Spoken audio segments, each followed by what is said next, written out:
really these talks are about daily life, daily living,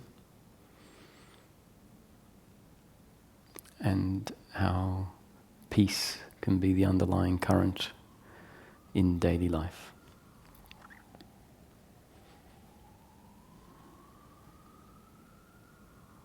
What it's pointing at is that our true nature is peace, which means life on a day-to-day basis is available in such a way that peace remains continuous and unbroken, regardless of the circumstance we find ourselves in. Sometimes pleasure, sometimes pain. That's the nature of the flow of life.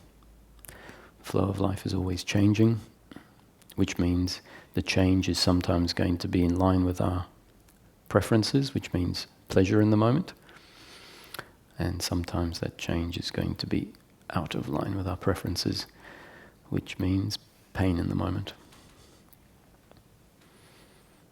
So this idea that life is one day going to be pleasure, pleasure, pleasure, pleasure, pleasure is simply an idealism in the mind based on the idea that we believe that our happiness is to be found in pleasure, pleasure, pleasure, pleasure. The reality of life is that it is pleasure, pain in different order and degrees, but never going to be consistently either pleasure or consistently pain.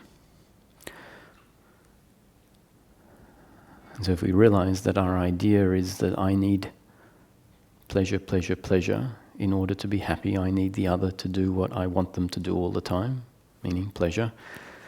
And I need to do what the other wants me to do all the time, which means no pain for the other, meaning pleasure for me. That idea, if we have that equating to our happiness, then we're going to be frustrated in life, because life is not going to unfold in line with that belief.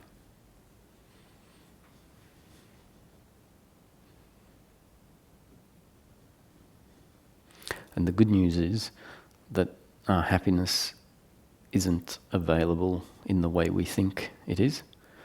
So that formula that says my happiness will be there when one day in the future there is the ultimate pleasure or life is all pleasure. The good news is that that belief is a mistaken belief. Because if it wasn't, if it was true, then the conclusion is I can't be happy continuously in life.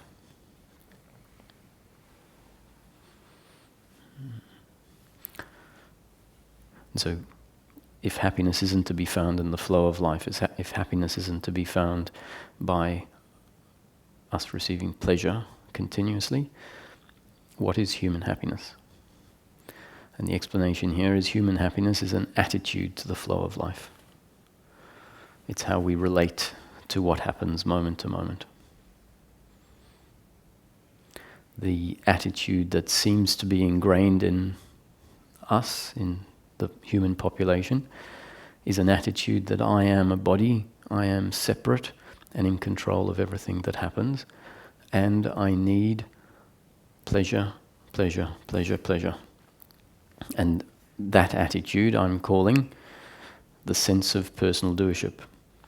And for anyone who doesn't know, this is a photo of Ramesh, who was my teacher, lived in India, died in 2009, and a lot of what I share is what he used to share day to day in his home in Mumbai.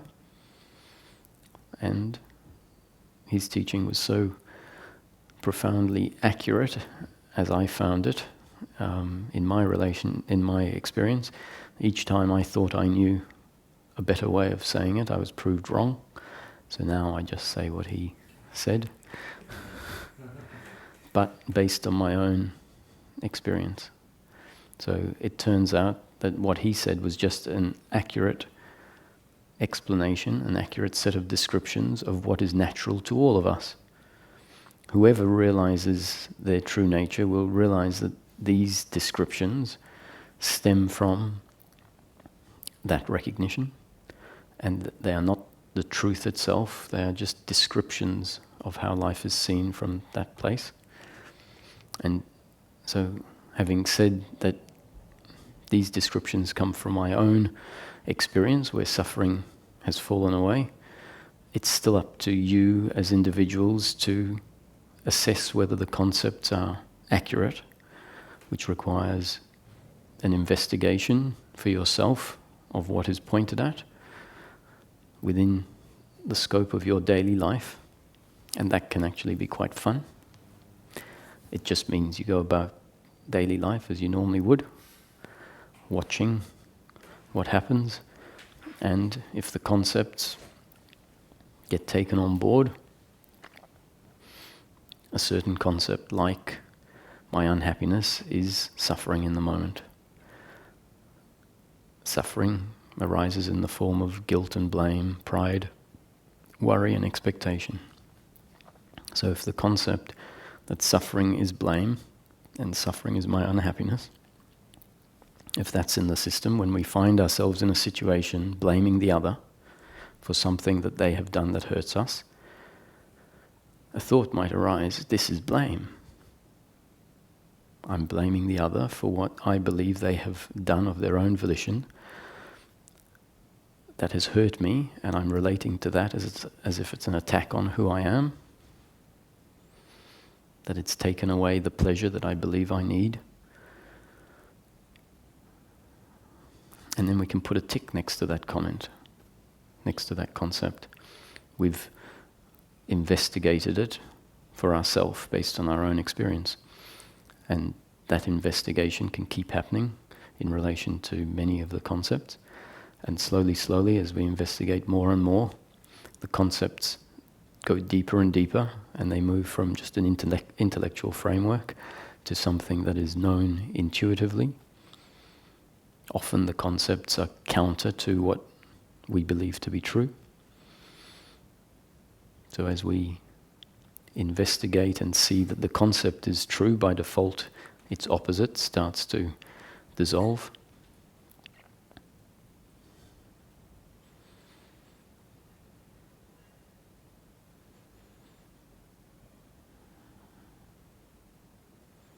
So what is happiness? Happiness is our attitude to the flow of life. There's one attitude that says I am a separate individual in control of my actions. The other is a separate individual in control of their actions, and I need pleasure, pleasure, pleasure. That's an attitude that leads to suffering. The alternative attitude is an attitude of non-doership, which actually is just the falling away of the attitude of doership, revealing one's true nature, whereby one's true nature just observes, witnesses life unfold moment to moment as it's destined to unfold.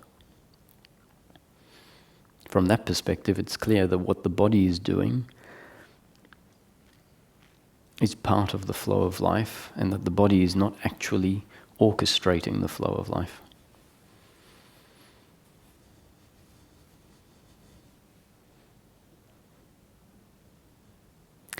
So from that point of view, the other is also part of the flow of life. So me and the other are now not enemies, but in this together. We're part of the impersonal flow of life as it unfolds moment to moment.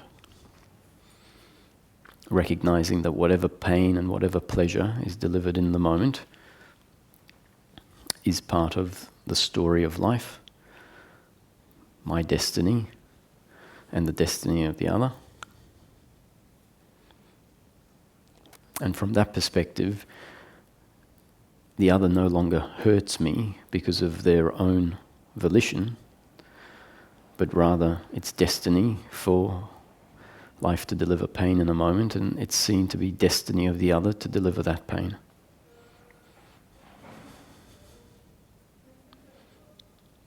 And so the question might arise, on what basis do we see that the other is not in control of their actions? On what basis can we see that I am not in control of my actions, that I am not separate and the other is not separate?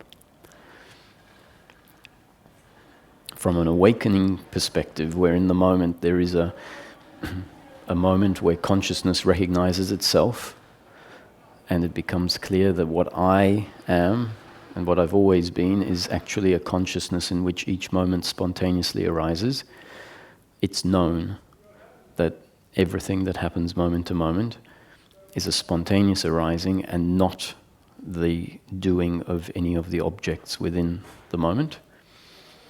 But that's not necessarily the most fair of rationales to put forward, because in the absence of that perspective, we just have to believe it blindly. So there is another way of coming to see that myself and the other are not as much in control as we thought we were, without an awakening, witnessing perspective happening. The rationale is, the concept is that whatever anyone does in the moment is a result of the circumstance that we find ourselves in, not in our control, and who we are at that particular point in time. The combination of who we are plus the circumstance we find ourselves in results in an action, a thought, a feeling, results in whatever happens in the following moment. What happens, let's say it's an behavior or an action, is normally deemed to be my action, my behavior. And if it's a good action, the sense of personal doership will feel proud about the good action. And if it's something that leads to pain for the other, the sense of personal doership will feel guilty. That sense of personal doership exists because the actual mechanism by which things happen isn't particularly clear.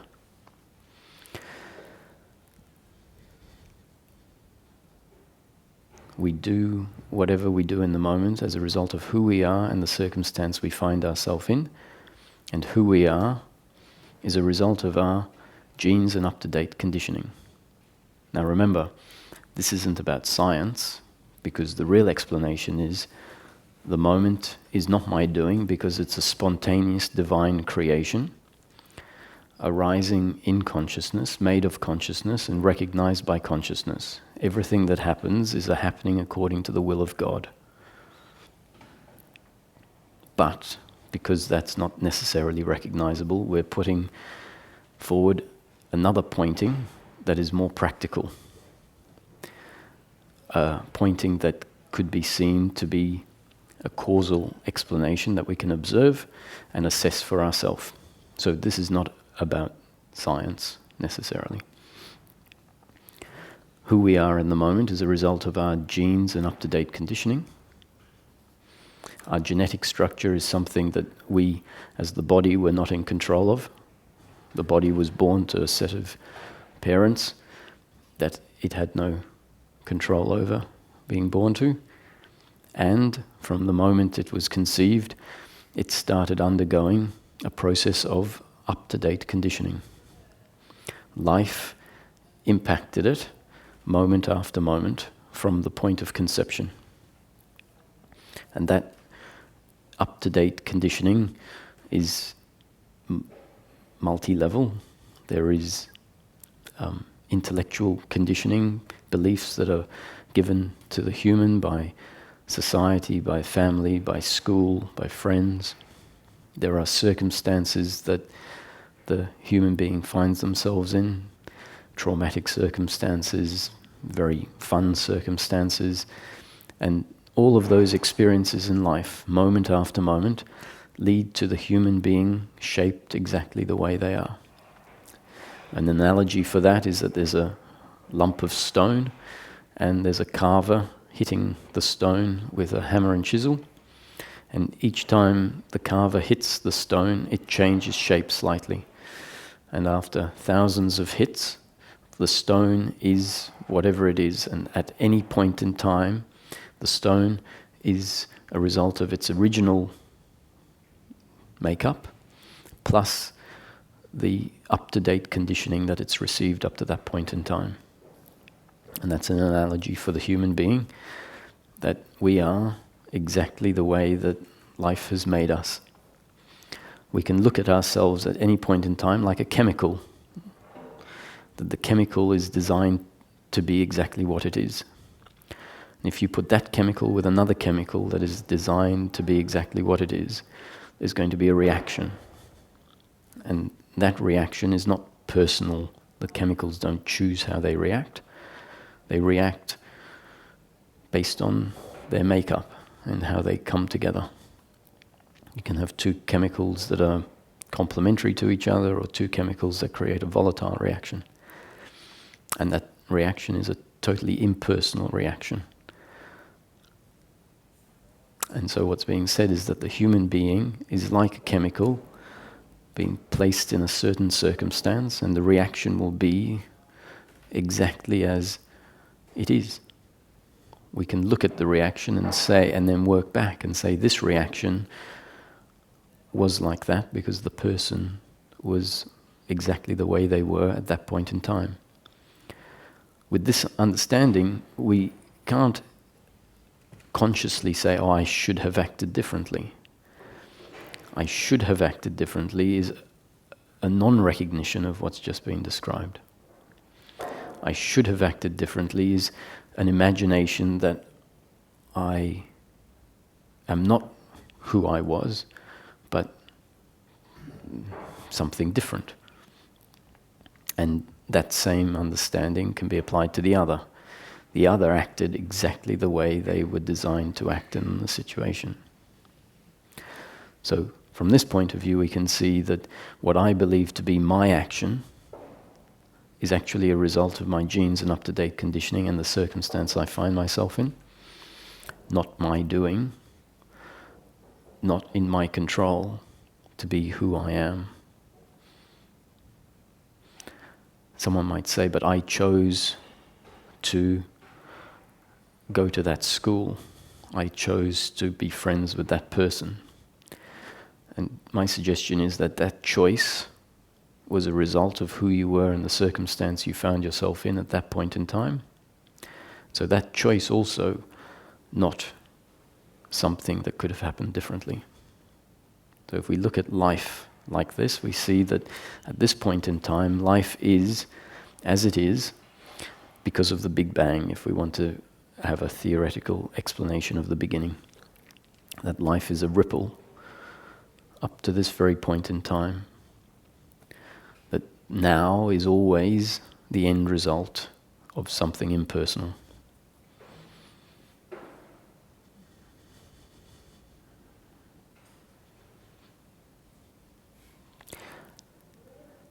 And when we look at suffering, which is human unhappiness, what's it based on? It's based on a belief system, an attitude, a relationship to life that takes life completely personal. You hurt me, I hate you. I hurt you, I hate myself. Look at what I did. What a great result. How good am I?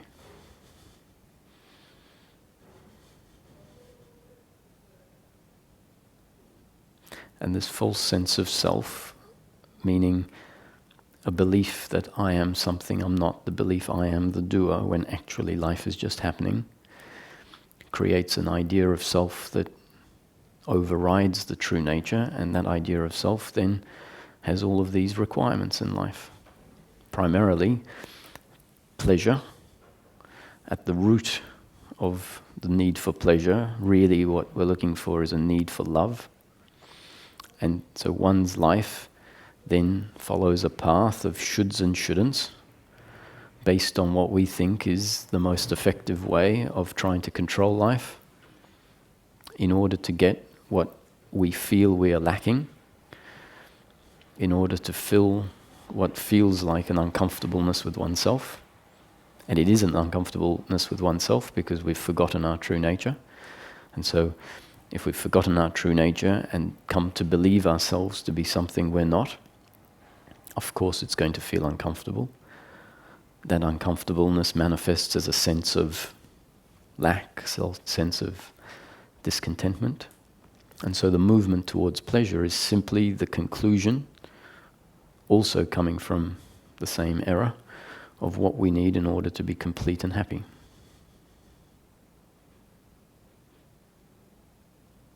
So just recapping, life or suffering exists because life is taken personally, and we believe that we need love.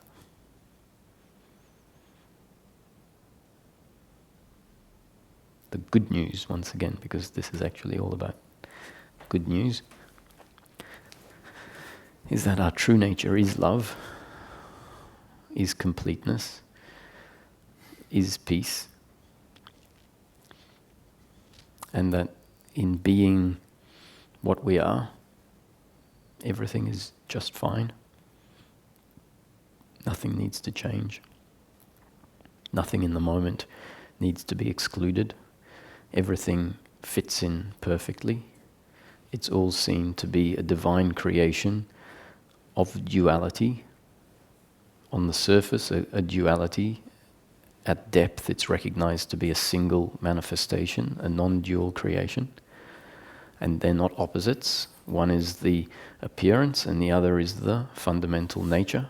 Just like in physics, we have mechanical physics, which on the surface looks like cause and effect, and quantum physics, which, when understood, is seen to be totally different to causal, and yet the two of them exist together. The scientist who throws out mechanical physics because they hold on to the quantum principles is unable to function in life where mechanical laws apparently are real. And similarly, a mechanical physician that only sees the mechanics doesn't truly understand the nature of physics. And in the same way, life is this paradox that in experience, it is an experience of separation and duality. A world where there is health and disease, wealth and poverty, good and bad, big and small, male and female. And that's the nature of things. If there's kindness, there will be evil. And from a recognition that the nature of life is duality, the extremes are not unacceptable opposites, but actually seen to be the bookends of the nature of life.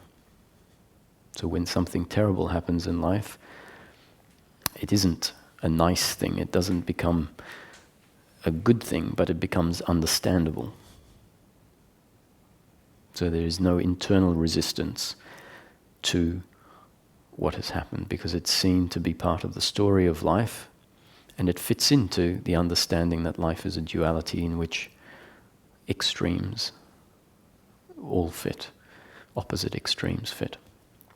Biologically, whatever happens is going to be either pleasurable or painful. Attitudinally, it's either going to be resisted or accepted based on the way we see life. If what happens is resisted, the resistance says that fundamentally is unacceptable as part of life. That needs to be ejected from life. An attitude that has stepped outside of the spectrum of good and bad, sees that there is a spectrum of good and bad, and accepts that that is the nature of the manifestation.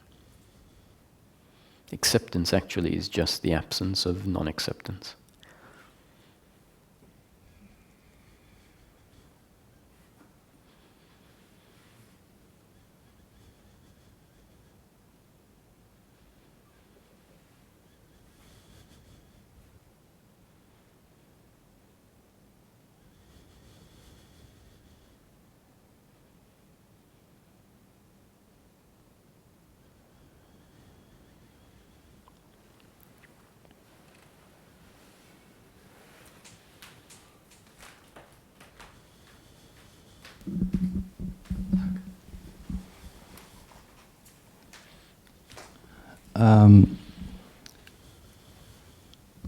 I don't know if this question is relevant actually to the daily living, or if it's just a kind of trying to understand something that I don't need to understand actually. But we were talking about the relative purpose of life, the purpose of the purpose is to go back to peace. Yes. Or can you maybe say how did you express that? It can be expressed like our purpose is to return to peace or to ourselves. Yes, I would say that is one answer to what is the purpose of life, on the basis that when peace is there, seeking stops. So logically, that must have been purpose. Yeah. So, what is the purpose? My question is now: is God playing hide and seek somehow? Mm-hmm. And what is the purpose of that play? What is the purpose of actually hiding for itself? Mm-hmm. For being to manifest in a form that is actually is illusioned. Sure. Mm-hmm. So have you got a Yeah. Is there because in spirituality often this is there's this explanation. God is like trying to get to know Himself. Mm-hmm. That's mm-hmm. What is your answer? So this is another answer to the purpose of life, but from outside the daily living perspective, looking from outside the flow of life. Again, can you repeat? So this is an answer to the question of how could you explain the purpose of life, but from outside of the flow of life perspective. Because from within the flow of life perspective, we can say the purpose of life is to be at peace. Yes. So this is asking the same question, but specifically from a different perspective. And having looked at having seen what life is, the story of life, as I see it, is a story that has a beginning, middle, and an end, and all of that has already happened. All of life was created in an instant before time started, and time and space was actually part of the creation. So time and space themselves are not independent realities, but experiences or a framework in which this manifestation is formed, or the basic framework of this manifestation. And so, seeing the story of life as we can say that Source has become this manifestation. So Source in its basic form is Source at rest. And I would say that is something that the brain, which is part of this manifestation, based on time and space, can't actually understand what the unmanifest is, because the unmanifest is the total absence of everything, including time and space. So it's like the whole universe has shrunk to a pinpoint, and then even the pinpoint has disappeared, and what's left is absolute nothing, not space in which the pinpoint was all of time and space. And then even that disappears. So the brain can have trouble understanding the unmanifest, and it's not particularly important that we understand the unmanifest, other than to understand that it's theoretically Source at rest in its most basic form. And because we can see Source in movement, which is this experience of life, then my description of Source at rest is immense creative potentiality. So not dead nothing, but potentiality. And at some point, because it's potentiality, it's forced to explode into manifestation. And this manifestation is the explosion. And the story as it unfolds is the story of manifestation that Source has become. So Source is not out there looking in as something separate. The creation is not a creation that it has created outside of itself, but rather Source at rest has become Source in movement.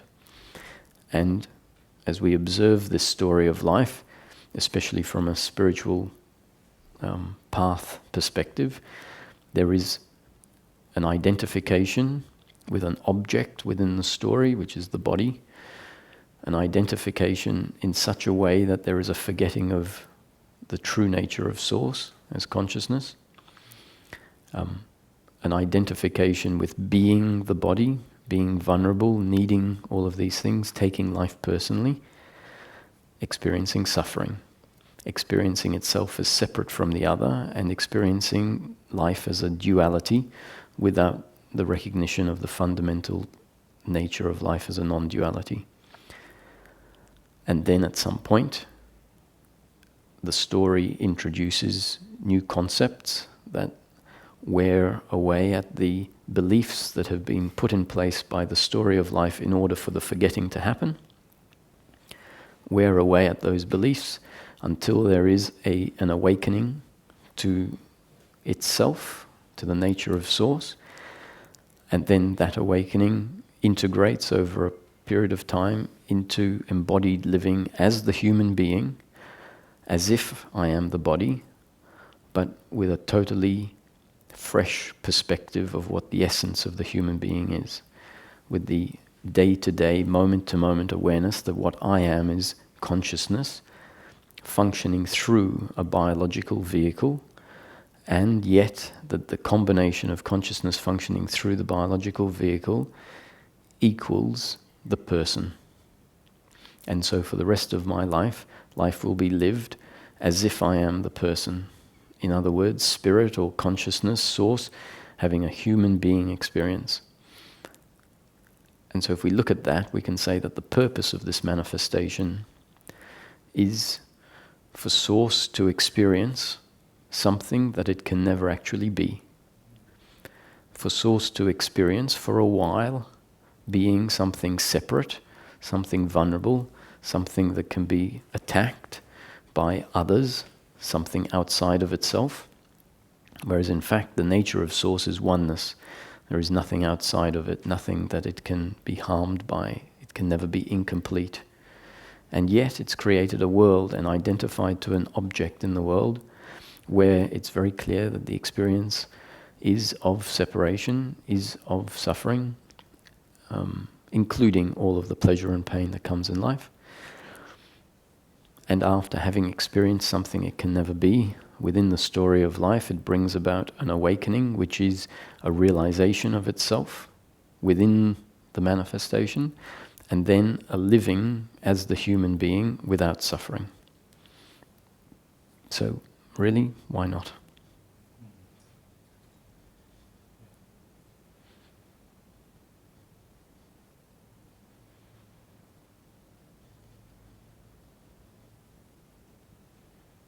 Bring in some action. So we can understand it from our mind. Yeah, I hope so.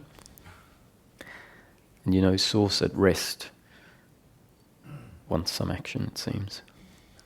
What? Source at rest wants some action, it seems.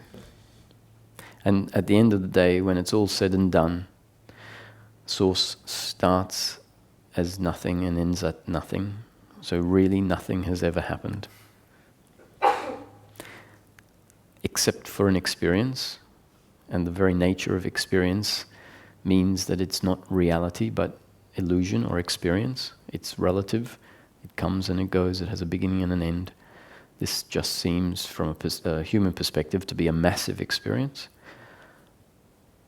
Or maybe it just seemed to be this momentary experience, moment to moment. Whether it's seen to be momentary or 6 billion years, whatever, 600 billion years long, in relation to consciousness at rest, the unmanifest, it's just a blink in the eye. And not even that, because it starts at absolute nothing, ends at absolute nothing, which means, in reality, nothing has happened. But anyway, that's not depressing at all. The fact is that we get to experience this, which is the human experience, which is an amazingly deep experience that has many, many levels, profound levels of experience. And so this attitude of non-doership doesn't mean that we'll sit on the couch and do nothing. It means that we'll allow life to unfold exactly as it's destined to unfold, recognizing that it's all a story according to the will of God. And if the mind that is controlling subsides, as we spoke about earlier, there's a way of flowing through life, not from shoulds and shouldn'ts, which are the restricting factor, but from a place in the body where instruction is received moment after moment as to what to do next. That instruction is not infallible instruction. It's not instruction that is going to lead to pleasure, pleasure, pleasure, pleasure. But it's an instruction, a place of instruction, whereby the body is receiving direction as to where it feels like, what it feels like doing next. It's an impulse that just arises like a thought, not my doing. I have to wait and I have to ask myself, what do I feel like doing next? And the answer comes from feeling what the impulse that is there, what the feeling that is there is telling us. So I get an answer to the question, what do I feel like doing? But that answer comes from an impulse that I'm not creating. And so that's the paradox again, is that there is a sense of being free to do whatever I feel like doing, and yet knowing that what I feel like doing is not my creation. And it's from this point of view that God's will and my will no longer seem like opposites.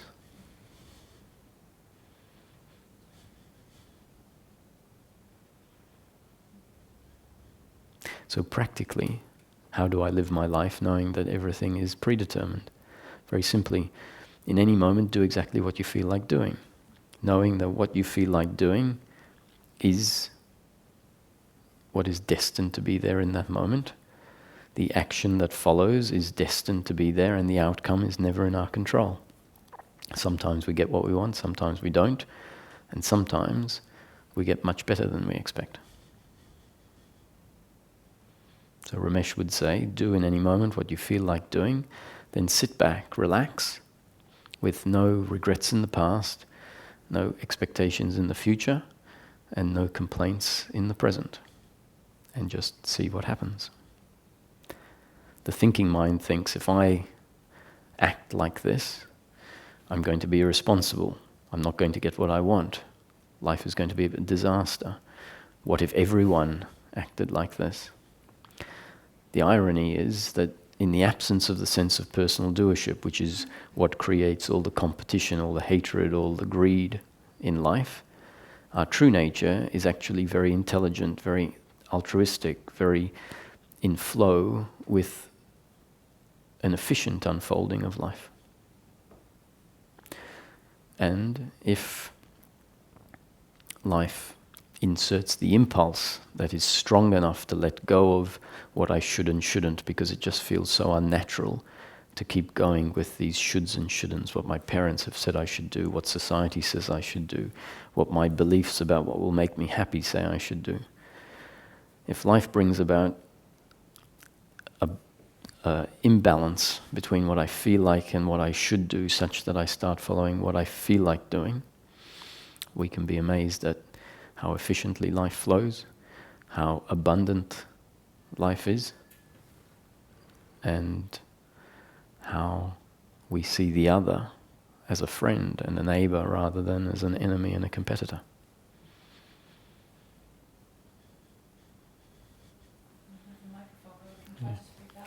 Oh no. I'm just a bit confused about, do you say that there's a master plan, or do you say that we create the plan as we go along if we follow our impulses? Mm-hmm. Because I see a different kind of awareness folding out in those two. You can take this, life as a paradox, and so it's not one or the other, but both. Can you hold both of those as complementaries instead of contradictions? Can it be that how God's will, or how life as a predetermined creation unfolds, is through, in each moment, you and I doing exactly what we feel like? Which means that what we feel like is what is destined to happen, and yet we don't feel like slaves. And so to me, free will and predestination are not opposites. Free will is a description of the feeling in the moment. I feel like I am free to do whatever I want. And we are. It just so happens that what you feel like doing is God's will. And if I can prolong that one, we're not separate. So that it's true. But it's not the person's free will, but it's being free from the person. Free from the person and yet still having a person experience. Yes. Which is this why that happens, I agree, why I think it happens is based on the explanation that what we are as a human being, what the human being is impersonal consciousness, the consciousness of source, linked to an object, the body, and functioning through that object as personal consciousness. Mm-hmm. The analogy would be a red filter and white light on one side, which you could say is the impersonal source, and then red light coming out of the other side of the filter. And the filter is the human instrument, the vehicle. It is white light that goes in and red light that comes out. And what actually comes out is the personal, but it's known that the essence of the personal is actually the impersonal. And so the impersonal and the impersonal doesn't ever stop anywhere. It just transitions into the personal, so there isn't two. And the junction point between the impersonal and the personal is the impersonal sense of I am. That is where God consciousness becomes personal consciousness, and then the recognition is that personal consciousness is still God consciousness in a personal form. That what Roger is source, and what Anas is source, functioning through 2 and 20 and 6 billion different vehicles, experiencing the one creation from 6 billion different perspectives. Yes. But the only perspective that I will ever know is Roger's perspective, except for in some peak experience where for a moment it can become experience that I am having an experience from a different perspective than Roger. Some experiences will make me feel like I am the tree. That's not meant to be how life is lived. I'm meant to live as Roger. There are profound experiences that can happen for the fun of it, to demonstrate the nature of life to us. But they too are meant to be temporary and come and go. And at the end of the day, when the nature of life is seen with the help of these experiences, we still get to live the rest of our life as Roger, meaning that God functioning through this body is having a Roger experience that I'm aware of. God's not having a Roger experience simultaneous to Roger having a Roger experience. God's not up there experiencing Roger's experience while Roger is experiencing Roger's experience. The experience I'm having right now is the same experience that God is having, because that's what Roger is, but not in I am God complex way. No. Just in a very ordinary way, that the experience you're having right now is the experience that God's having from that perspective. And so Roger as God simply, it doesn't have any God powers. I can't manifest things, I can't change the nature of reality, I can't bring about what I want. I'm God as awareness and the sense of existence. That is the aspect of God that is ever present in daily life. Awareness and the sense of existence. Impersonal I am and awareness. That when it comes through the body instrument, that impersonal I am is felt as I am Roger, the body. And that feeling, I am Roger, the body, is not what creates suffering.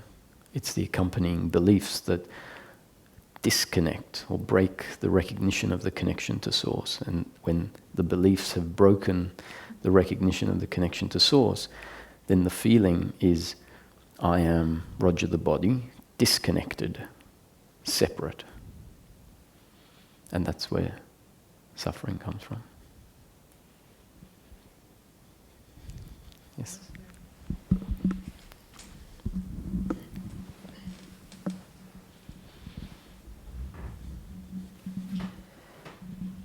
So this whole experience is like we come from nothing and it ends up with nothing. But still there is, we have, from one perspective, we have the linear viewpoint talking about the past and until now and so forth. I'm very curious what the awakened Meister says about our actual future when we talk timeline-wise. Is there a an certain amount of years before this and that happens? What do they say about awakening people and removing all the suffering in the world? How long time is it gonna take? Actually, that's what I want to know.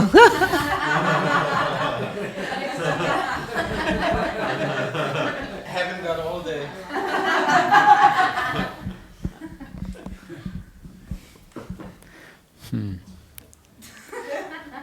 Yeah. So you see, from the absolute perspective, it's saying we're all already enlightened. Our true nature exists right here, right now.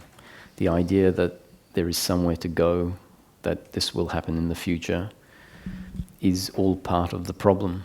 It's a belief in time and space, which is a non-recognition of our timeless nature. So specific teachings, which are very powerful awakening teachings, will continually break down any question that is a time-based question. It says you don't have to go anywhere. Enlightenment is available right here, right now. And it's true, at some point it happens now. It only ever happens now, when it happens. And when it happens, the recognition is, what I've always been is this. I haven't gone anywhere. I haven't gained anything. And that's the cosmic joke when it's recognized. That for a whole lifetime, what I've been is this. That is complete and full. And yet the experience was of that. Or I am that, and I thought I was something else.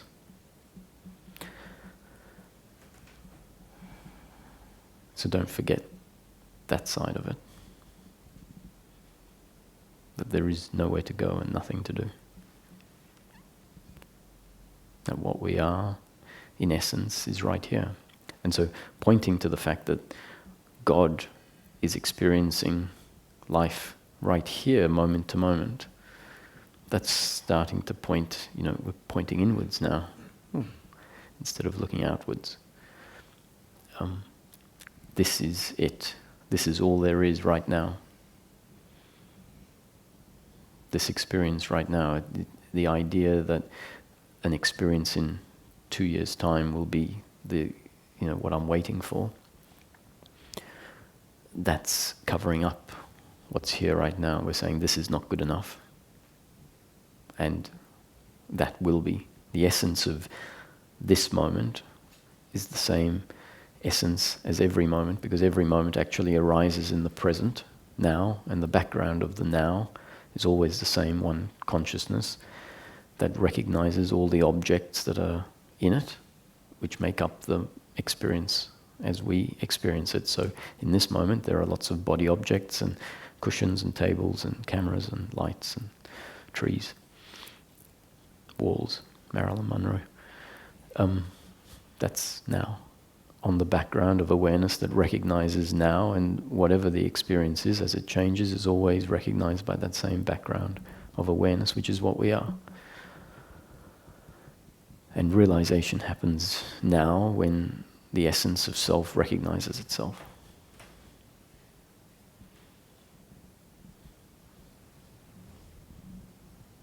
We don't know when that's going to be, but it's always now.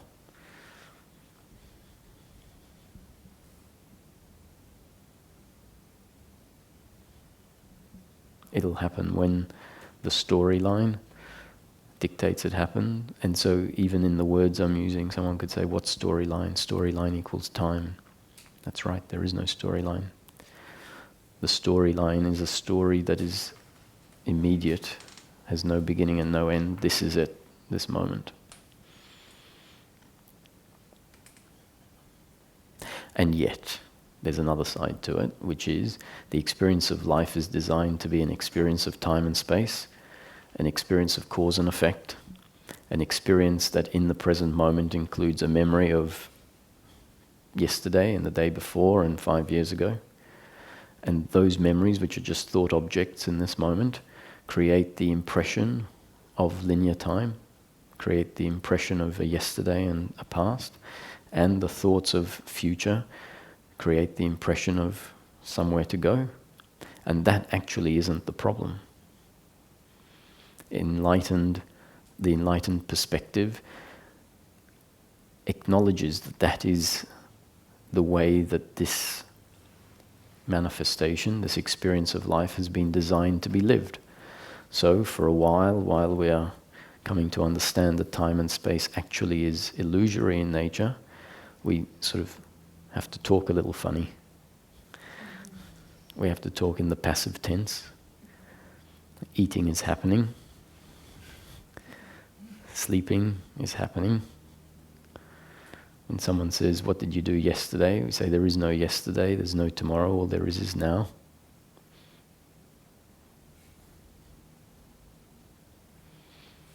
What were you doing now? And that language, that happens in order for us to break the belief in time and space. And then at some point when the belief in time and space is broken, we can see the present moment, everything is right now, and then still introduce an idea of time and space without it turning into a belief. So then when someone says, would you like to go out for dinner tonight? Say, yeah, sure, that sounds nice. What did you do yesterday? I went to the beach and it was really great. Because we're meant to live as if we are the body and as if we are living in a world of time and space, and yet not be fooled into forgetting our true nature. And it also, this story of life unfolds such that it seems like there is a spiritual path and that there is a spiritual seeker, that someone starts and then go for 1 year and 2 years and go to this course and that course, and this course seems to do something that makes them, more able to be aware, and then that makes them go to another course and so on and so forth, and then one day, bang, there's an awakening to the nature of self. And in that instance, it becomes clear that time and space doesn't exist. What I am is not form. Always have been this, never have been anything different. That's the big joke.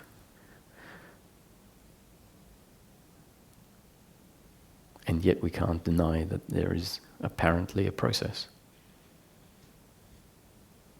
So once again, holding the two aspects together to create to see this life, this illusion, as a paradox. And the paradox is a non-dual duality.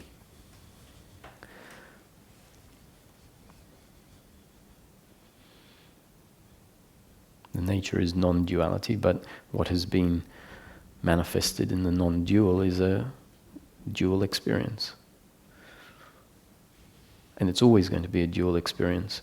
As we spoke about this morning, there's always going to be the sense that the body is separate from the table.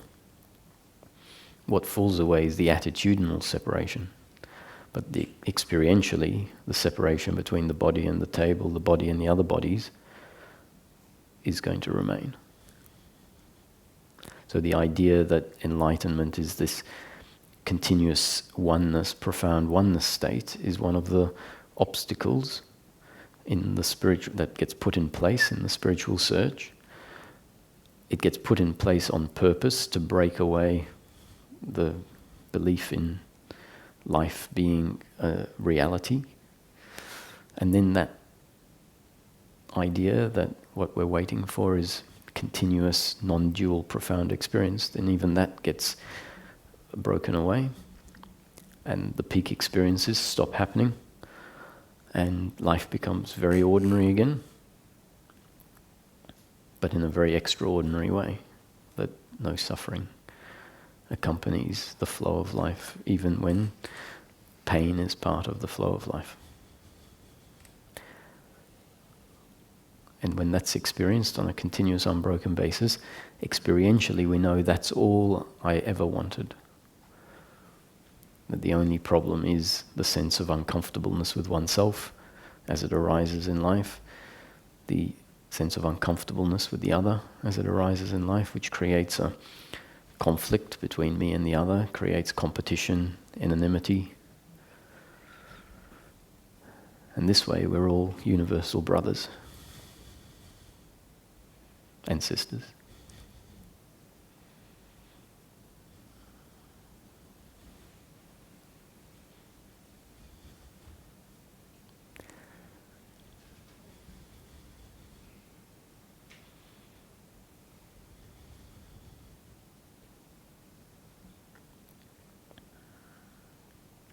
No reason, this is paraphrasing Ramesh, as I do often, no reason to be pessimistic. Life has taken us this far.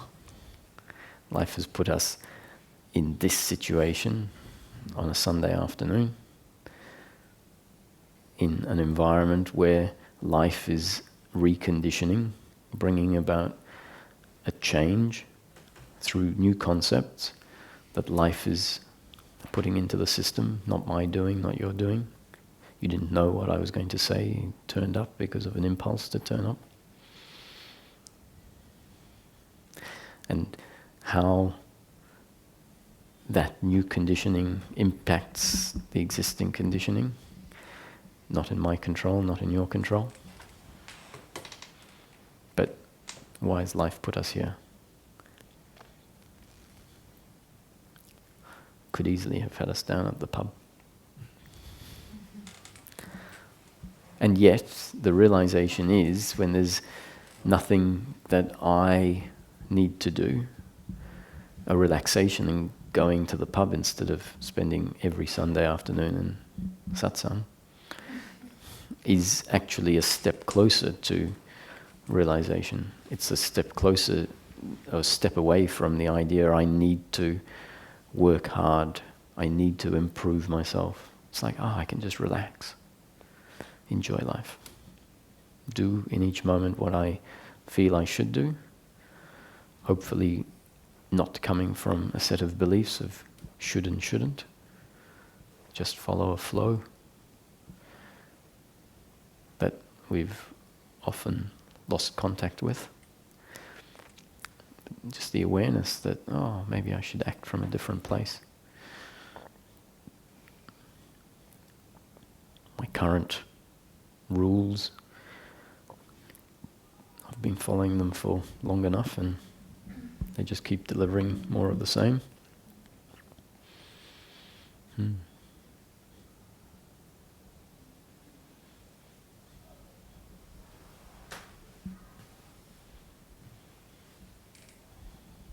So nothing here at all, ever, even if it sounds like it, is a prescription of something to do.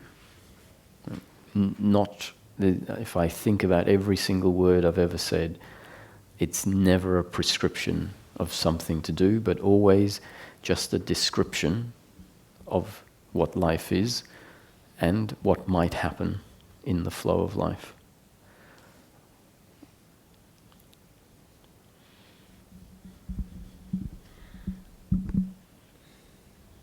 But you do give one instruction, right? Which is to observe, right? I mean, can you not call that an instruction? It's a description of what might happen as a result of one's up-to-date conditioning. Okay, so yeah. Not your doing. But if observation happens, that's a great happening in the flow of life relative to peace being closer. So the description is peace and witnessing are synonymous with each other, suffering and involvement are synonymous with each other. So if witnessing happens, not your doing, just a happening in the moment, then relative to the benchmark of peace. So the conditioning comes into the body that says, watch, witness. And if suffering is there and the thought arises, what is watching this suffering? What is aware of this suffering? Then what can happen in that moment as a result of the thought is that a witnessing of the suffering happens. And that whole process, the suffering being there, the thought saying what is aware of the suffering, and then the subsequent witnessing of the suffering, none of that is something that anyone does, but rather all of it is a happening that arises moment to moment.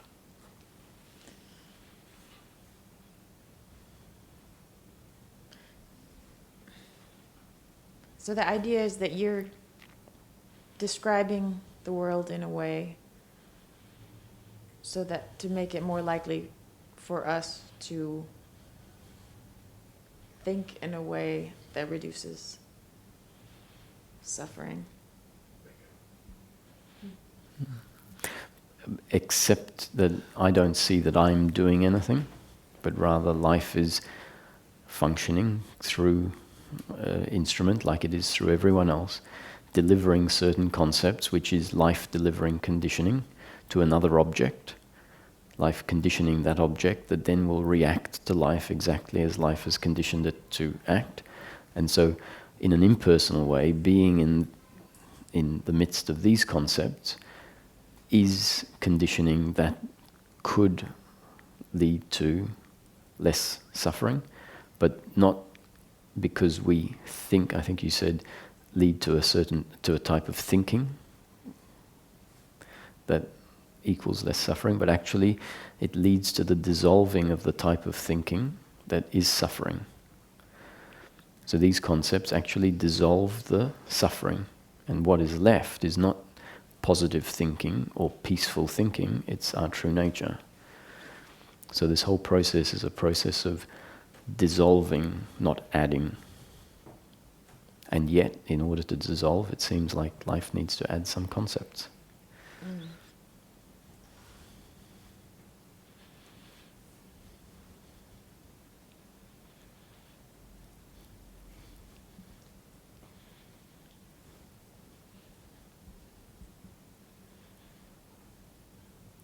It's very difficult to understand.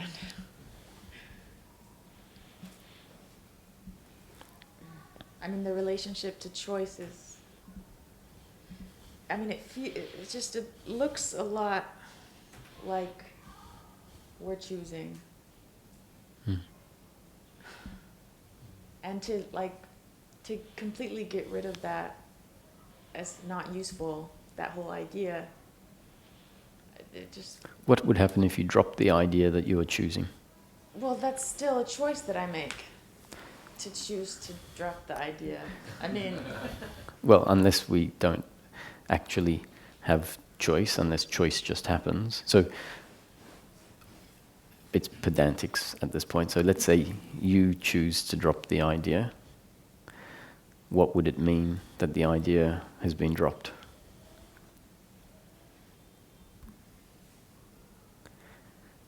I don't know.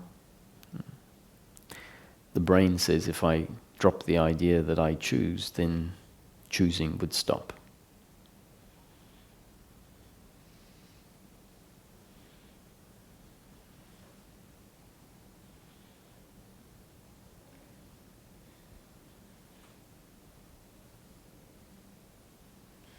But ultimately, the mechanism that should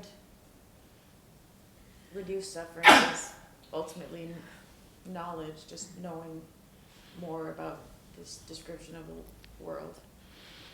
I suppose, yeah. So if we No, were, ultimately, no, it's not knowledge. It's but one's that's true what nature. this is, right? One's true nature ultimately delivers peace, but concepts, accurate concepts, have the effect of going to work and attacking the inaccurate concepts.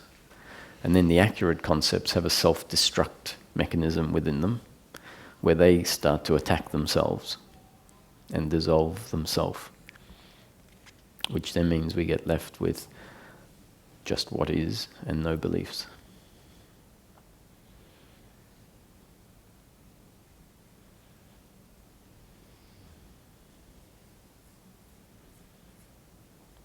So my description is that choice happens, not your doing, not my doing, but a reaction to our genes and up-to-date conditioning.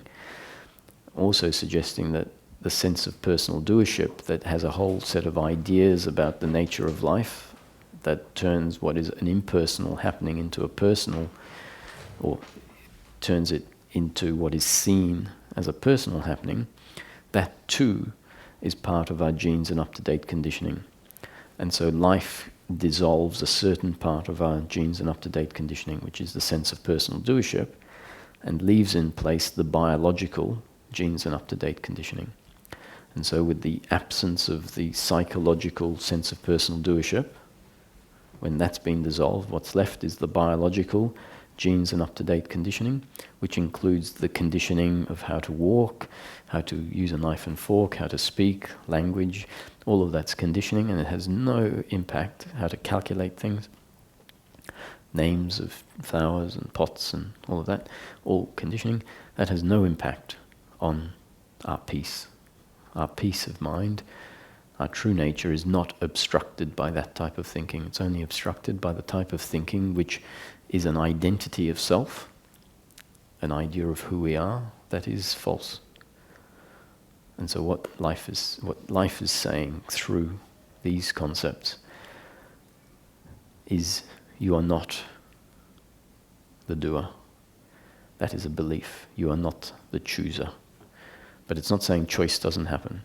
It's saying the mechanism of life unfolding is choice. It's just not you orchestrating the choice. It's just really hard to give up this idea that there, like, you can't make a plan and choose. I mean, Choosing will happen. I mean, You can make a plan, but I write my plans in 4H pencil.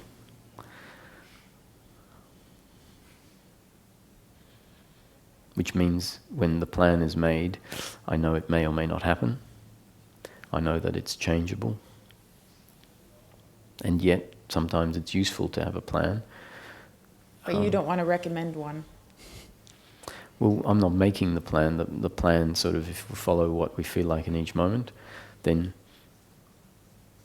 a plan unfolds. The main thing is this attitude of non-attachment to outcomes, recognizing that my idea of what should happen in the future is not going to dictate what happens. Sometimes my idea of what would be nice in the future actually matches what happens in the future. But when it doesn't, if we've got this understanding that I have an idea of what I would like, but it doesn't mean life is going to deliver that, then we move forward with the idea of what I would like. And if life delivers it, we receive it as a gift. It's pleasure in the moment. If life doesn't deliver it, it might be pain in the moment. The pain in the moment might turn into pleasure in the moment that we didn't expect. So you might break your leg, not be able to go on holiday and find the perfect job or the perfect lover or whatever. So pain can lead to pleasure. And so letting go of the rigidity of how we want life to unfold means an attitudinal flow, a lack of resistance, which is our happiness.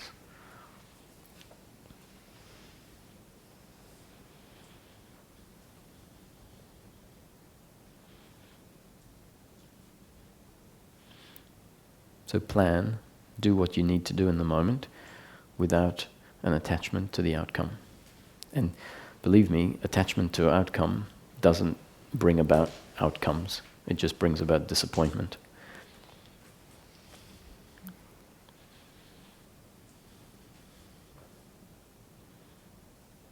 Actually, don't believe me. Check it out for yourself.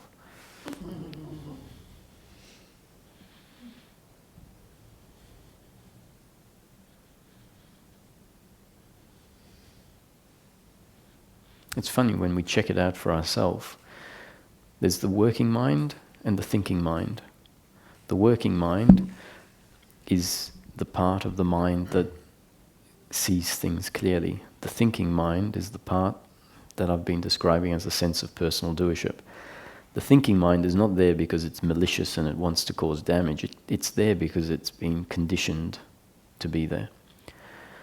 The working mind, which is actually part of the one mind, we just broken the one mind into two categories. Once the working mind gets information and sees that another part of it is not helpful, and the whole mind then gets that information, the part that is out of line with reality starts to fall away, because the mind says, oh, I don't want to create suffering.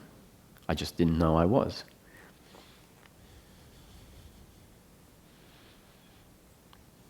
So the process of coming to just be is actually a process of the false ideas, the troublesome ideas which cover up our true nature, falling away. And in this particular approach, what's happening is we're giving the mind information that is accurate information, accurate in that it's opposite to the inaccurate. Why is that important, that whole opposite thing? I don't think I understand that. Because our beliefs remain in place because we think they're truth. We think something is truth often because we haven't seen its relative nature. So if someone puts what seems like, or what is, its opposite, you then have to ask, well, why do I believe that to be true and don't believe that to be true? If we don't see its opposite, then we just think, well, that's the way it is. Right.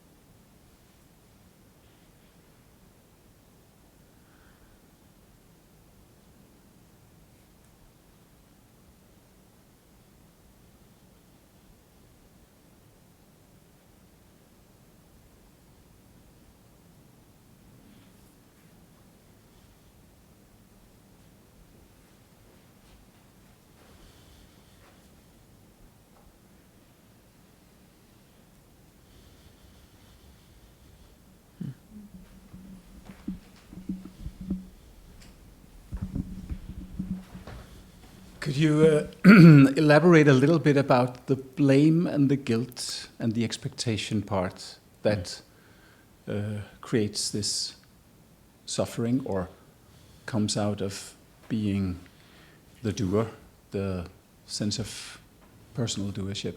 Mm-hmm. Because removing that, getting rid of that, must be an immense relief. Mm. There is so much of it. Yeah. I mean, the basis on which it starts to dissolve is this recognition that it's all God's will, not my will. And as we described from a practical point of view, that explanation is that what I do in a moment is based on who I am at the moment, my genes and up-to-date conditioning. Which clearly then means that I'm forced to act the way I act in a particular moment, good or bad. Guilt is the non-recognition of that. Guilt is the idea, I should have been better. I could have been better. I should have ensured a better outcome. Guilt is the idea that my parents got divorced because it was my fault, because I wasn't a good enough child, that I got abandoned because I'm not lovable. They're all beliefs about life that are often put in place at a very young age, when life is seen from a perspective that is, not very worldly, let's say. It's a child's perspective. And, that's what happens. False assumptions. And those false assumptions can be very traumatic. Can take a situation and it can be be felt extremely personally. And then life is lived from that perspective, sometimes for 90 years, with a perspective from a 3-year-old's experience of what's happening. And blame is the same, but in an outward direction instead of an inward direction. My lover cheated and hurt me. I hate him or her. That pain is taken to be an attack on who I am, and it's the pain of the heart which is the most intense attack of who we believe ourselves to be. And once again, that will turn into resentment or hatred or a lack of self-worth. It happened because I wasn't good enough. And so different events in life tend to follow the original patterning. And each event just is seen from the same perspective and compounds the belief of oneself. And so we end up carrying this load of guilt and blame. And it can fall away in an instant if we recognize in an instant that, of course, I'm not the doer. Of course, that my way of being was imposed as part of the story. It's not personal.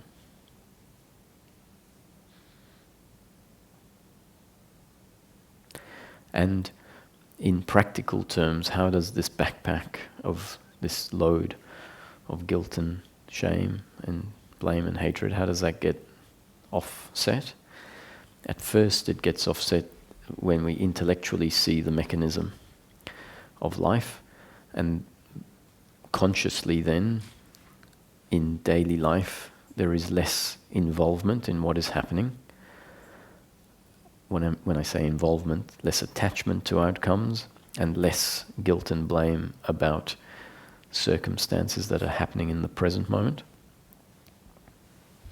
And that space then allows feelings that haven't had space to arise to surface.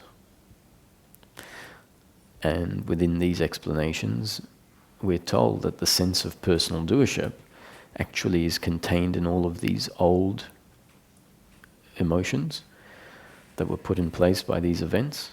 So the sense of I am the body, I am the doer, I am incomplete, I'm good enough, I'm not good enough, all of that is contained in these emotions from the past. And as we start to get less involved in the flow of life as it happens moment to moment, the space then and the defense mechanisms that are in the system start to weaken, and suddenly we start to feel things that haven't been felt before. And there's a phase in the process where we just witness even the feelings, and if we witness them, they'll dissolve.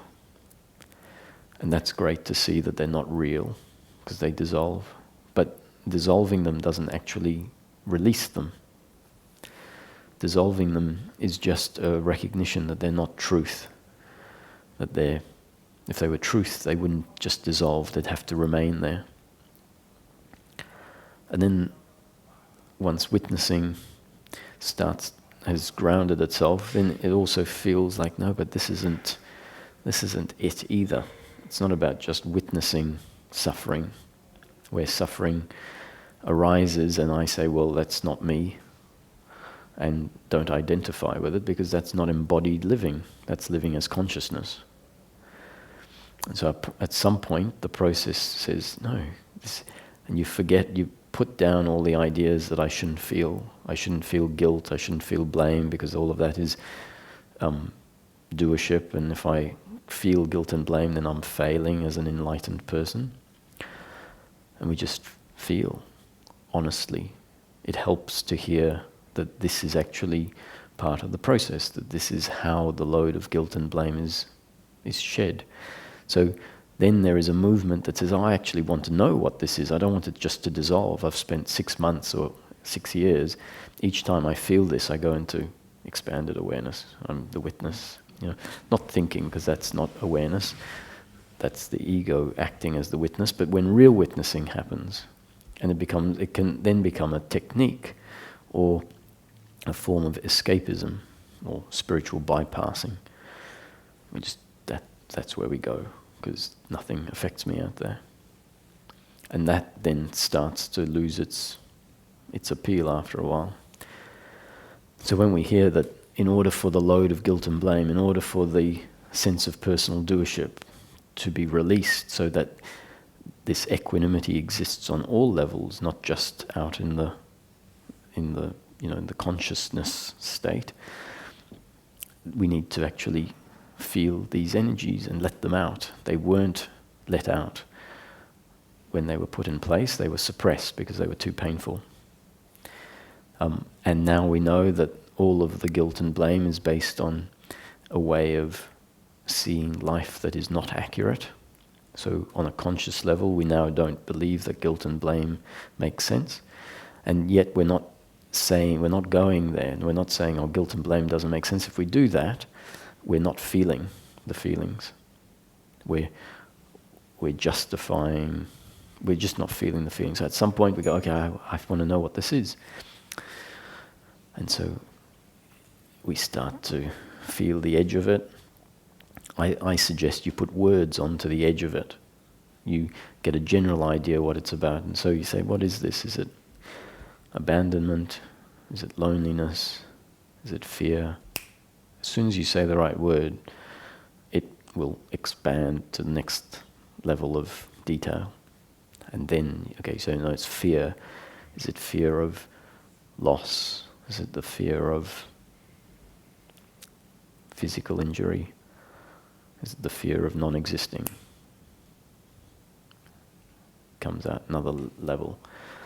And then the feeling can become more and more intense, and it just wants to manifest. Fear will manifest through, whatever way it manifests, crying, and we just allow it to be exactly what it is without getting in its way. And it comes and it goes. It can feel, the intensity of emotion can be intense, but it's not going to kill us. Emotion, feeling will never kill us. And what we might find is that while this emotion is allowed to express itself fully, then a witnessing of that expression can be there. And that witnessing of the expression is different to the witnessing that says, I don't want to know what that is. It's just a witnessing that sees the thinking, I hate him. I hate her for what she did to me, for the pain that happened in the event. And all of that thinking pattern is just witnessed. We're not saying it should or shouldn't be like that. It's just given its space because it's in the energy, and we're not identifying with it, we're not believing the story anymore, and out it comes. The thing is, this can just keep happening and happening and happening, and we feel like we're crying tears for the whole world. And it can start off with that much, and it can, over 6 months or whatever, diminish down to that much, and the last bit can feel like the first bit. And you might go, oh, this is a never-ending barrel of, I might as well go back to just suppressing it. And you could be that much left.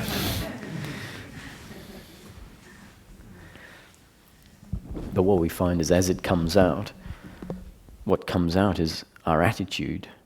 Suddenly we might find ourselves walking down the street looking people in the eye. Like, wow, I don't ever look people in the eye.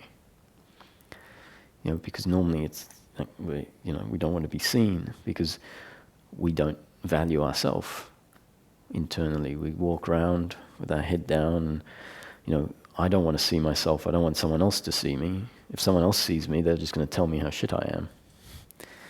So and that's not our fault. That's how we're forced to be, based on what's in the system.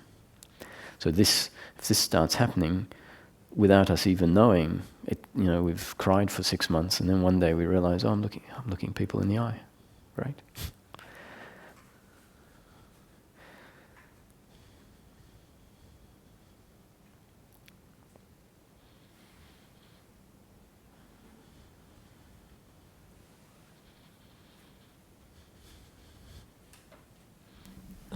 I have a feeling that all of you have been talking about blame and guilt can also help explain addictions.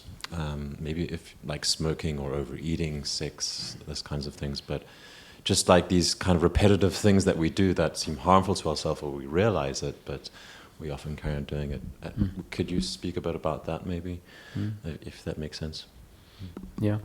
So all this load of guilt and blame is an uncomfortableness with oneself. It's all the sense of personal doership, which is the false idea of who we are. And of course, if we have a false idea of who we are, we're not going to be comfortable with ourselves, because we're only going to be comfortable with ourselves when we are being what we really are, which happens to be by its very nature comfortableness, contentment, peace. So the false sense of self creates an uncomfortableness. And that uncomfortableness can be in the form of guilt and blame, pride, expectation, anxiety. And under guilt, we can have lack of self-confidence, lack of worthiness, insecurity, just guilt, embarrassment. There can be under blame, resentment, jealousy, hatred, just general blame for someone parking the car in front of the garage, like we said. It can be anxiety, is a form of attachment to outcomes, and it can be expectation, attachment to pleasure in the future. Anxiety is a form of attachment to outcome, but it's where there is a sense of dread and despair that things are always going to work out terribly. And so this sense of uncomfortableness is something we move away from. That's the intuitive movement, is to move away from the sense of uncomfortableness with self, because it is an uncomfortableness on the level of what we believe ourselves to be. There really isn't anything that's more uncomfortable than an uncomfortableness with self. And so the body has decided, I'll push that as far down as I can, so as not to feel it, and when I feel it, I've got strategies to distract myself from it. And effectively, those strategies are pleasure and engaging in things that either numb and cover up, or deliver pleasure that the mind says, oh, I am good enough, that's why I'm getting this pleasure. So it's a counter to the sense of not being good enough. We'll go out and prove to ourselves, prove to others that we are good enough. And if we see the dynamic, which is, so all of this is, remember, not a prescription of something to do, not saying you should release, you should stop addictions. It's just a description of the mechanics. And a description can help us see it for ourselves when it is present, and then change happens. Nothing to do with anything we're doing, all are happening based on awareness, becoming aware of mechanics. So that's basically why we will do something repetitively. Let's say smoking creates a distraction to this feeling. And if you stop smoking, you'll find you'll need to find something else to distract the feeling. When we hear that, although it's counterintuitive to dive into the feeling, although it's counterintuitive, we hear that it's the way that the load of guilt and blame gets shed. Practically, it's the way that the load of guilt and... Then we have a rationale as to why to move in a direction that is counterintuitive. Before we had no rationale, so counterintuitive to move there, so we don't. So we go where intuition, not clear intuition, but just the mind's best conclusion about what's good for it. And you can go after, just Jonathan. Do you have some fancy technique or anti-conditioning to move out of adapting to the world, adapting to each other? Because it seems that many I've encountered, they go through states of enlightenment or get much closer to altruistic, loving sense of being when they're on a retreat, but then they get back to the airport and then boom, it's gone. Mm-hmm. Because this is me at school, I'm supposed to be like this. This is me at home with my family, I am supposed to be like this. So even though you're aware of, you have this conditioning, Mm-hmm. it's just a matter of trusting your true self and sticking out from the crowd, or can you do it baby steps, or doesn't it matter at all? Everything is fine. So, yeah, good question. Two things. One,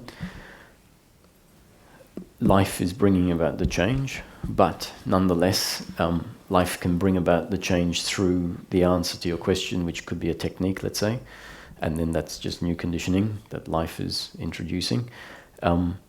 It just so happens that I don't have a technique to offer, but another description of why that happens, what you just said, and that description of the mechanism can then in itself be part of the change. And that description is that we have, on a very deep level, the sense of personal doership. When I say deep, it's ingrained in these traumas or events, memories that were processed a certain way.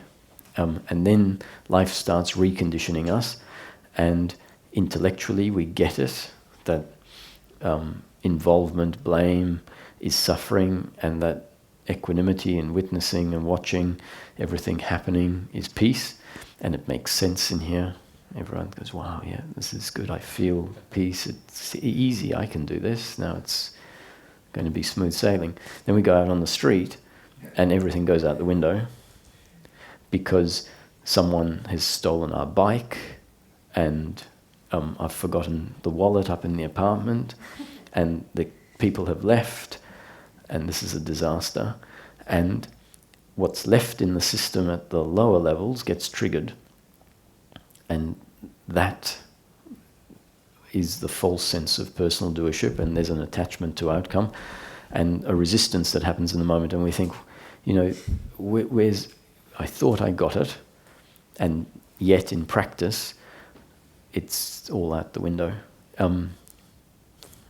And what tends to happen is the understanding gets deeper and deeper, starts off as an intellectual understanding. For some people, this might be the first time that they've heard the concept, and there's, you know, a whole framework, and there's a lot of words, and the brain can only absorb so much.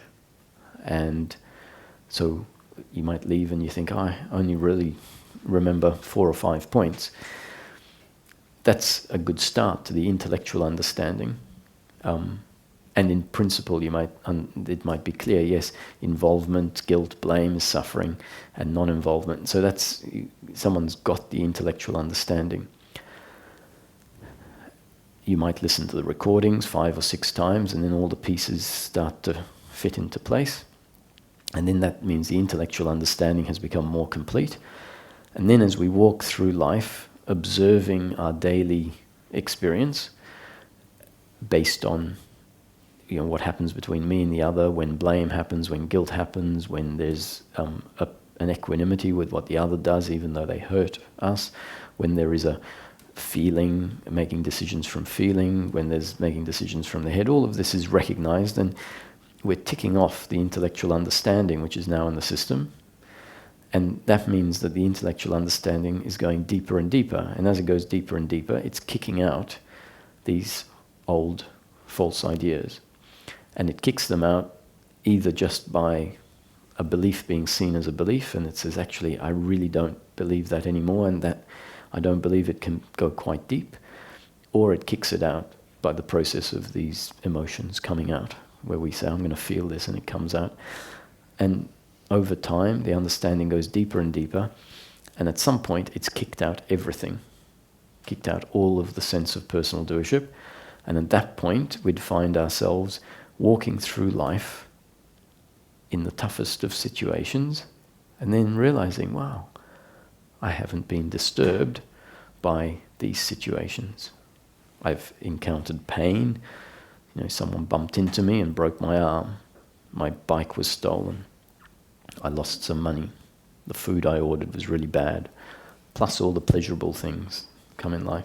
And you look back and think, wow, I haven't been uncomfortable with myself or with the other for the last 3 weeks, 3 months.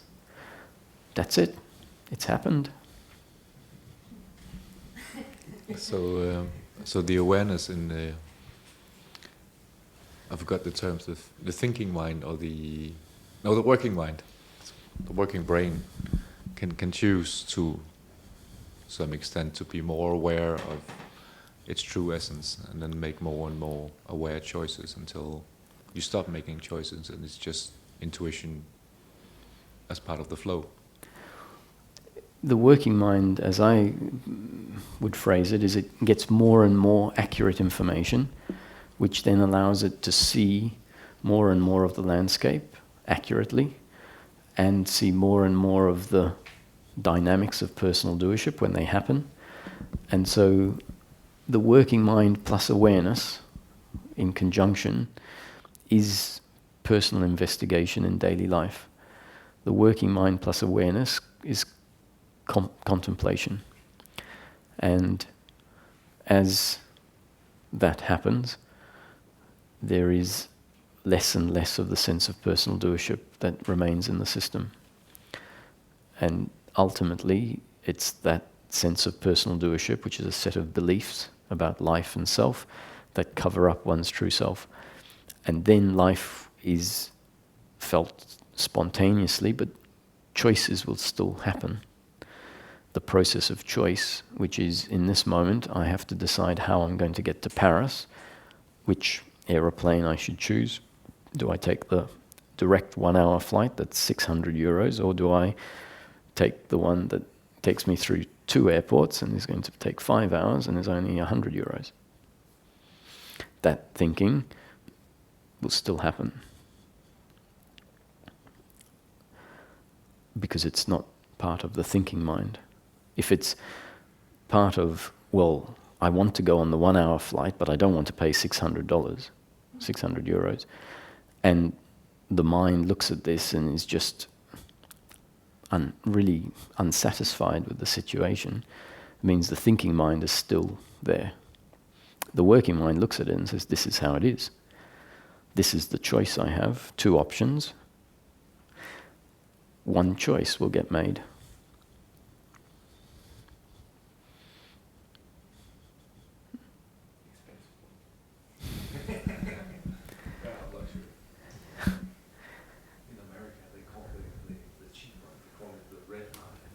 The red eye,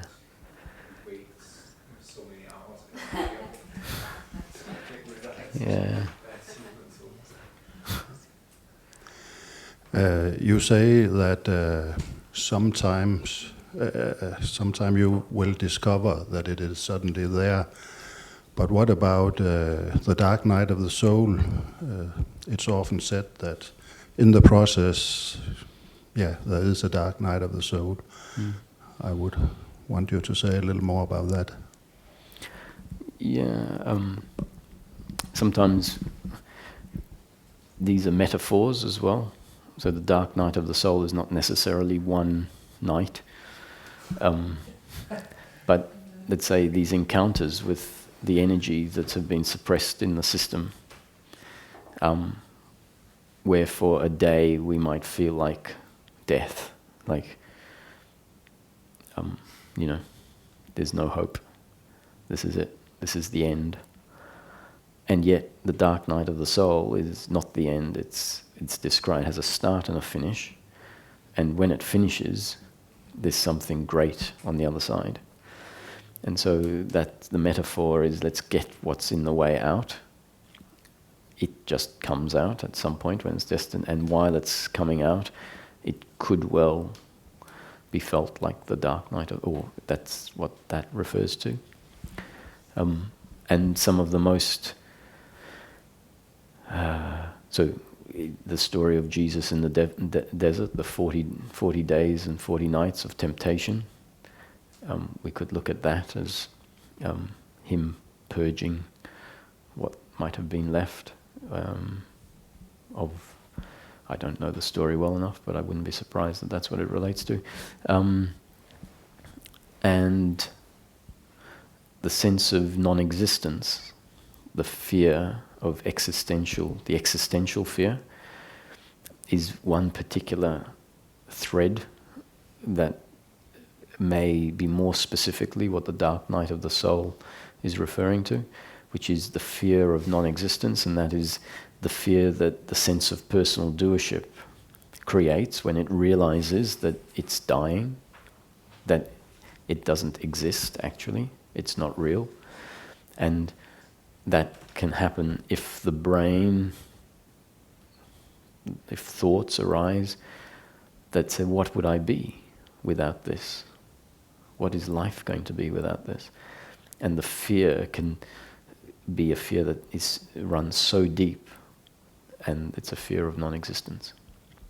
And to me, I didn't ever experience that, but there's lots of descriptions from people that do. To me, the realization that can help that is in a meditative state where everything falls away, the body is not part of the present moment, all there is space. And if we recognize, even in that space, there is just a memory that a body is there. If we drop the belief in a memory, in the space there is just space, no body. That can trigger existential fear, and we'll come out of the meditation and just to reconnect with what we're familiar with, to re-see that what I am is still here. And that, what happens in the meditation state is that the sense of existence that's always there hasn't been recognized. So what has been recognized is that the body isn't there. And because we're so convinced that what I am is the body, there is a freaking out at the fact that I might have disappeared. We're so used to what I am is the personality and all of the characteristics. And so we see that that's not present in that state. And so there can be a freaking out. Who am I if I'm not that? And yet the thing that is most core to our sense of existence, which is the impersonal sense of I am, that's actually what makes us feel like I am the body. Without the essence of I am, we wouldn't be conscious, we wouldn't have a sense of I am. So we wouldn't know ourselves as all of the characteristics, the personalities. So the backbone of the person is not actually the characteristics, but the I am. And in that meditation, the I am is there, it hasn't gone anywhere. And when we realize, the body has fallen away in the experience, in the space, there's no body, there's no age, there's no gender, there's no preferences, and yet I am. Then the existential fear probably won't happen, or is now the fear is the fear of non-existence doesn't make sense because we recognized in that space, I do exist. I will always exist, even when the body dies.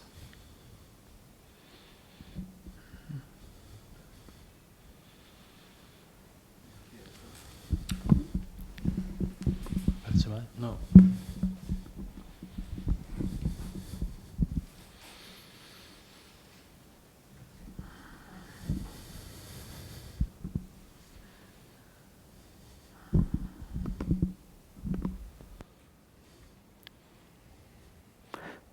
There's been a lot of talking. We spoke briefly yesterday, not in satsang, but why is this important? Because you can go to a satsang sometimes and have a great, hopefully you've had a good experience, but you can go to some satsangs where we just go into a deep meditation, big openness, and it feels very free and light, And that's a great experience. We can feel our connection, and then we come out of satsang and go back into life, and it sort of fades away. Hopefully it stays for a while, but inevitably we get back to work and what have you, and back to home life, and it fades away. And then you think, well, what exactly did I get? What have I taken away from that? And we have taken away from that connection to self. That's top down, and it's so important. We need to have reference to what we are. And this provides a framework, provides concepts. So the feeling when we're listening to it might not be, because we're sometimes listening and the brain is listening, and it might not feel as great experientially in the moment, but hopefully there's something that we can take away and use in daily life, use the concepts to start investigating. It's actually fun. Your life, you can be at work in a high-powered job or in a basic job, whatever it is, not important, doing whatever, and still the thoughts will arise. Oh, that's pain in the moment, that's pleasure in the moment, that's suffering, that's peace. That's a biological reaction, that's an attachment to pleasure, that's blame, that's guilt, that's pride, that's anxiety. This is me making a decision from feeling, this is me making a decision from thinking. Thinking can be seen as a happening. I saw something, I heard something, smelled, tasted something that I wasn't in control of. A bird flew past and a thought arose. That's a nice bird, and something can watch the fact that the thought arose only because a bird flew past. Not my thinking, but thinking happening.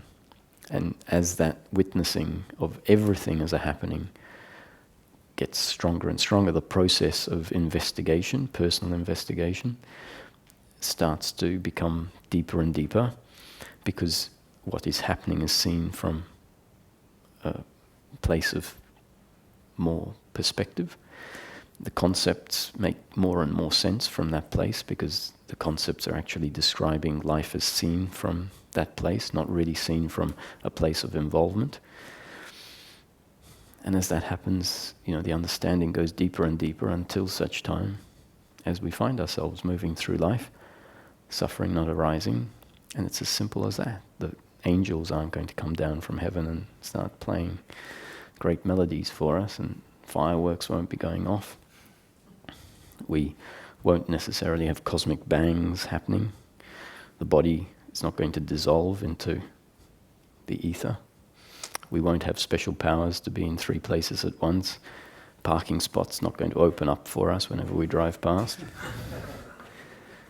Special powers of, clairvoyance or ESP. Sure, all of these things can happen. They're things that happen in life. They're gifts that we have in life. But that's not what peace in daily living is. When they're there, they're gifts that we either take pleasure in or are painful.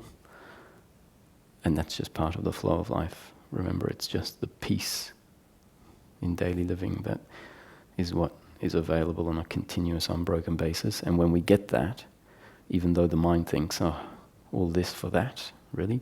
I'm not gaining any eternal bliss or full body orgasm ecstasy. No. Just peace of mind.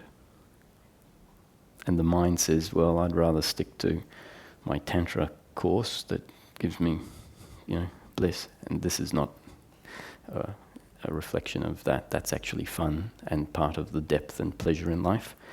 So as long as we relate to it for what it is, pleasure in life, and it brings about great insight also, at some point the mind says, actually what I really want on a continuous, unbroken basis is peace of mind. And when we get that, we realize that's all that we ever wanted. And it's our true nature.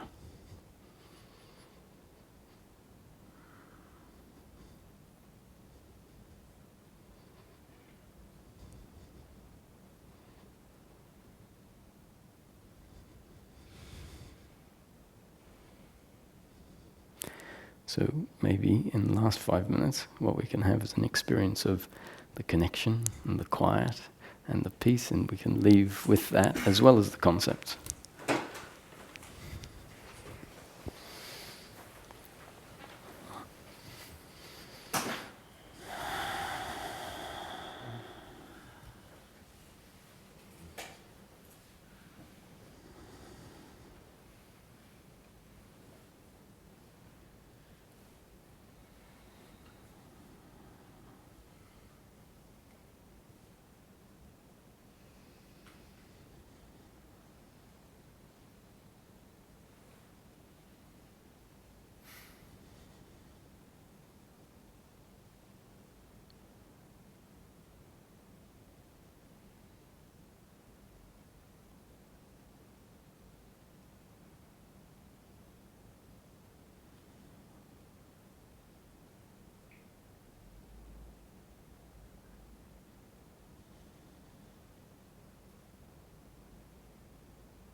So when you're ready, at your own pace, you can open your eyes and maybe realize that the awareness that is there when there are much fewer objects in that space of awareness is the same awareness that this whole universe fits into, is recognized by.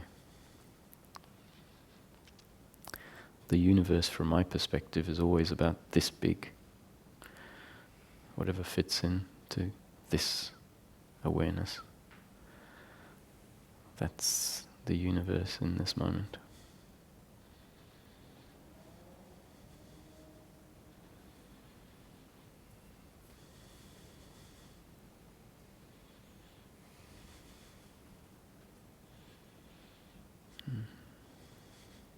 Thank you all. Thank you so much.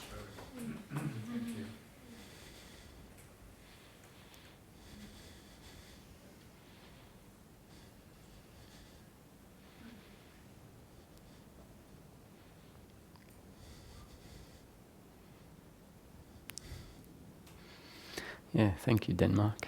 Yeah. Is it possible that we can maybe, if we have some like thanks or in the end, or will we just finish? I would like to say something to that. Should I do that personally or just now? Yeah. Maybe if not, other people have something to say. Yeah, I'm fine with thanks. Want to receive some praise? I can refrain from it if I will give it to you later anyway. But I just want to. I had the opportunity. I was so lucky to have the opportunity to speak with you before, and what I want to say was that in the first session today, I just felt like.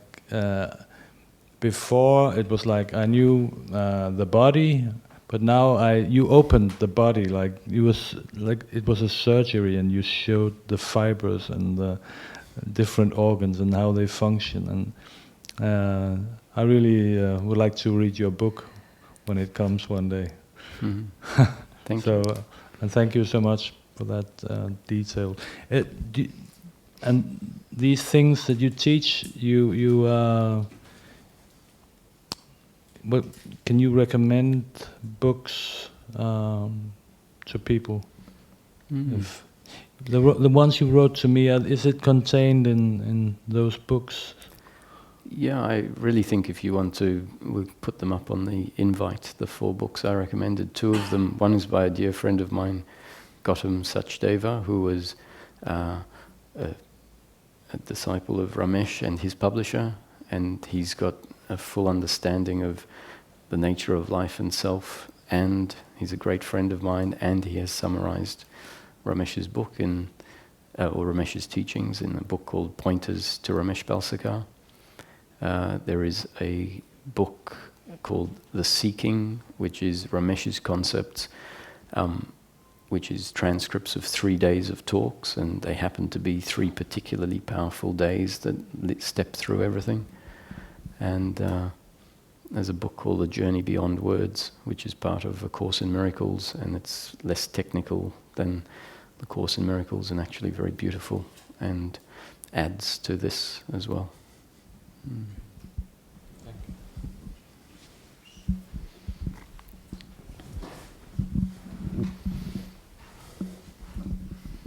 Thank you so much, Roger. It's been a great experience. I think it has really been a meeting in truth. I think I'm learning really to become present at satsang, where you have to be honest and you have to give yourself, and you provide a great space to do that. So I'm very happy about that. And then a little word about the chocolates, because we talked about the thinking mind and the working mind having chocolate this morning.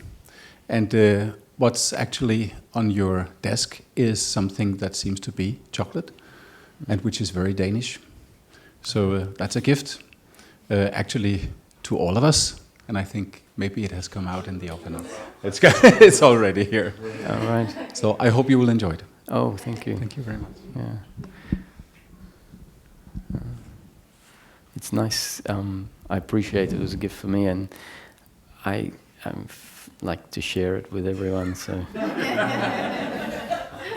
thank you.